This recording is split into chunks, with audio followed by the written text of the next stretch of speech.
Sebenarnya dalam mana-mana RUU yang nak, mana-mana akta sebelum jadi akta tu dia panggil RUU, rancangan undang-undang. Jadi mana-mana pembentukan akta ataupun rancangan undang-undang lah, sebelum jadi akta, dia ada satu jawatakuasa yang menyediakan draft tu dulu. Jadi dalam pembentukan jawatakuasa ini kebiasaannya akan melibatkan banyak pihak, dan pihak itu kemungkinan mufti juga dilantik, dan kemungkinan hakim juga dilantik, dan ahli akademik juga dilantik dalam pembentukan draft itu. Jadi bukan semata-mata RUU 355, semua RUU macam tu. Kemudian bila draft dibentuk, kalau merujuk kepada macam sekarang ni wilayah dalam proses untuk bawa ke parlimen akta mufti, jadi RUU mufti lah. Jadi dalam pembentukan RUU berkenaan banyak pihak terlibat, dan bila draft itu telah disiapkan, dan dalam pembentukan draft berkenaan banyaklah kemungkinan mufti juga ada dekat situ, hakim juga kita ada dekat situ.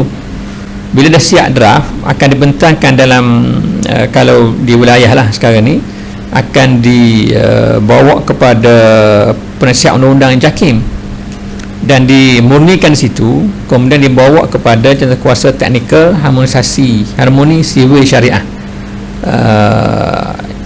Kemudian bila sudah settle kat situ, baru bawa kepada Jabatan Peguam Negara, dan Jabatan Peguam Negara akan buat keputusan ini boleh diteruskan ataupun tidak.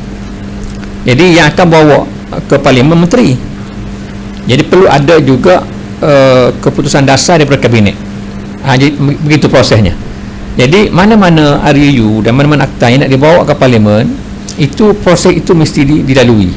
Kalau konteks syariah, kalau saya sebutkan tadi RUU mufti akan bawa kepada JAKIM di bawah penasihat undang-undang JAKIM. Jadi dalam mana-mana akta perlu ada political will, tu mesti ada political will untuk bawa benda itu. Kalau tak ada yang tu, dia tak akan jalan lah benda tu. Itu yang akan banyak main kok tu kok ni, kok tak jalan-jalan tu. Jadi kalau semua itu ada political will-nya, pembentukan draftnya dah elok, kemudian bawa kalau jawatakuasa semua letak pisang jawatakuasa itu, lepas semua green light semua, sampai Jabatan Peguam Negara dia tengok comel je benda ni, terus kabinet pun setuju untuk bawa parlimen, maka akan dibentangkan di parlimen.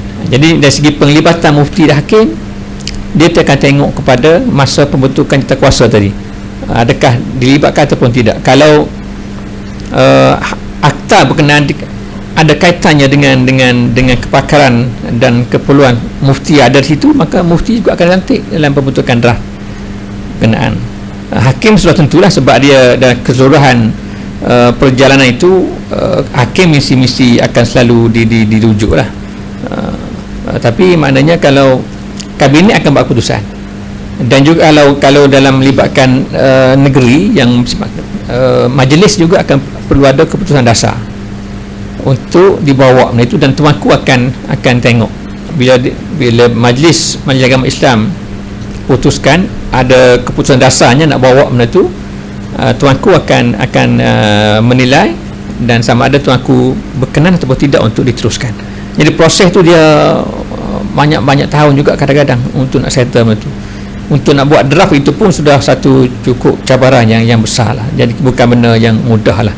Jadi yang macam yang Arif sebutkan tadi, belajar itu pastikan kita kutip ilmu, mengaji banyak-banyak di sini, tapi yang menunggu di sana itu lebih besar cabarannya.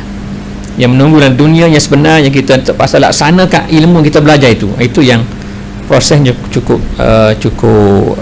banyak, dan di situ juga perlu kepada daya fikir, daya tahan yang cukup kuat lah untuk kita membuat satu perkara yang kita rasa boleh membantu ke arah pembangunan agama Islam di negara kita ini.